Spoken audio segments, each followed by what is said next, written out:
पिछले कुछ दिनों से देख रहा हूँ मीडिया में बार बार एक ही खबर आ रही है कि इंडिया में थर्ड वेव आने वाला है और ये थर्ड वेव बच्चों को परेशान कर सकता है। एज ए डॉक्टर मुझे तो इसके पीछे का कोई साइंस समझ में नहीं आ रहा है। मैंने काफ़ी रिसर्च पढ़ने की कोशिश की कि एग्जैक्टली इसके पीछे साइंस है क्या, और मुझे कहीं साइंस दिखा नहीं। ये मेडिकल साइंस है, कोई ज्योतिष विद्या नहीं है कि आप भविष्यवाणी कर रहे हो।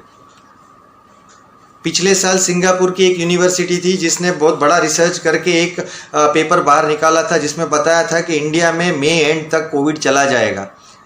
आज 2021 हो गया, कोविड भी यहाँ है। मेडिकल साइंस में ऐसी भविष्यवाणी काम में नहीं आती है।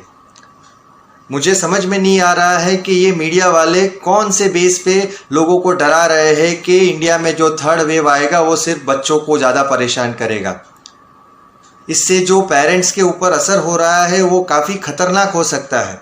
इंडिया में जून जुलाई अगस्त में बारिश का मौसम होगा तो पेरेंट्स डरे हुए हैं क्योंकि बच्चों में फीवर इन महीनों में ज़्यादा होने ही वाले हैं। हम जानते हैं कि इवन कोविड के पहले इन महीनों में जून जुलाई अगस्त में बच्चों के बुखार काफ़ी कॉमन है। Dengue, malaria, typhoid, jaundice, viral fever ये बारिश के मौसम में होने ही वाले हैं। लेकिन अगर आप बच्चों के माँ बाप में कोविड का डर डाल दोगे तो कितना पैनिक हो सकता है उसका आपको अंदाज़ा नहीं है।